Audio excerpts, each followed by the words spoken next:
पहली कंटेस्टेंट या पहला कंटेस्टेंट कौन है उसको जानने के लिए हम इतने बेताब हैं, क्योंकि वो आवाज जो सारेगामापा की शान बन सकती है हमारे सामने बहुत जल्द होगी। Oh my God, I am so excited. Wow,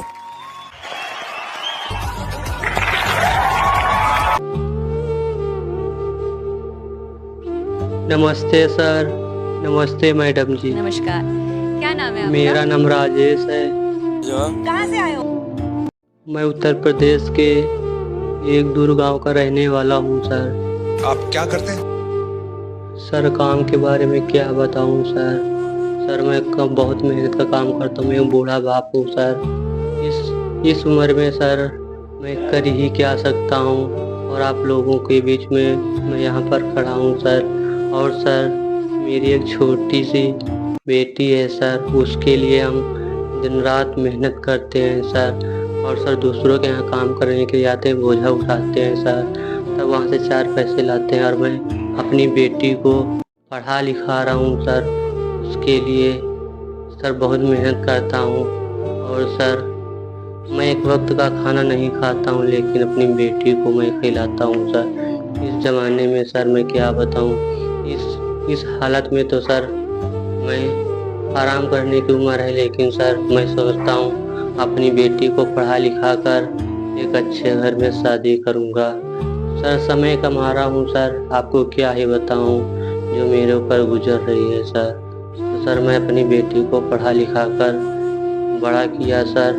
तो एक दिन हुआ क्या, अचानक से एक लड़का हमें मेरी लड़की का हाथ मांगने आया और कहने लगा अपनी बेटी मुझे दे दो।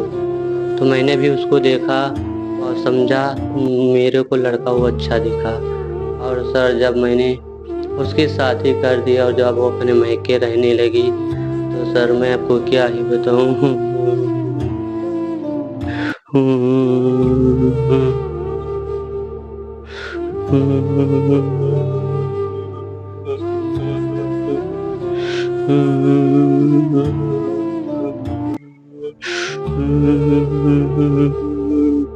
और सर मैं क्या बताऊं, जब सर मेरी बेटी मायके में रहने लगी, एक दिन मेरी बेटी मेरे पास फ़ोन किया और कहा पापा मुझे बहुत तकलीफ़ होती है। तो सर जब मैंने रिश्ता देखा था तो लड़का बहुत अच्छा संस्कारी था सर। पता नहीं अचानक क्या हुआ, लड़का नशा करने लगा और सर मेरी बेटी को बहुत मारता पीटता है और भगा देता, कहता है जाइए अपने मायके में रहिए। सर मैं आपको क्या बताऊं, मेरे दिल पे क्या गुजर रही है सर।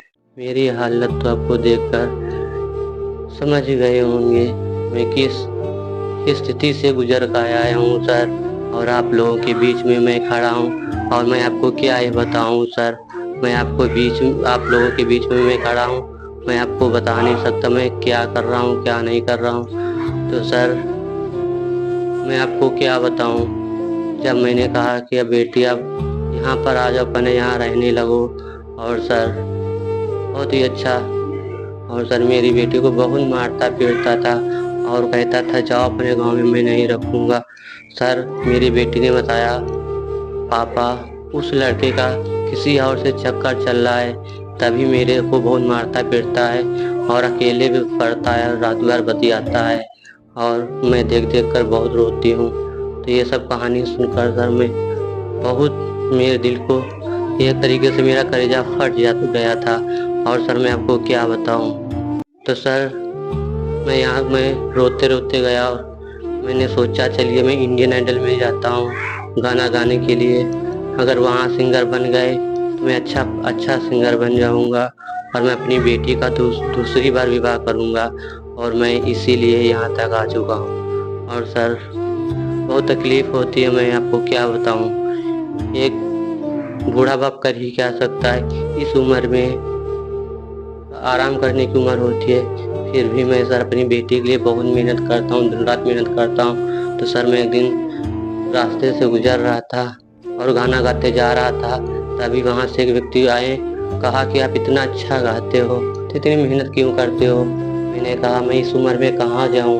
तो उसने बताया कि एक इंडियन आइडल शो चलता है, वहाँ पर इंट्रोडक्शन दीजिए, हो सकता है वहाँ पर आपका सिलेक्शन हो जाए और आपका अच्छी इनकम होने लगे और आपकी बेटी का विवाह भी हो सकता है। तो सर मैं यहाँ सर, तो मैंने कहा चलिए ठीक है, मैं इंट्रोडक्शन देने जाता हूँ। और सर मैं यहाँ तक फाइनली आ गया हूँ। तो चलिए सर, मैं आपको 2 लाइनें सुनाता हूँ।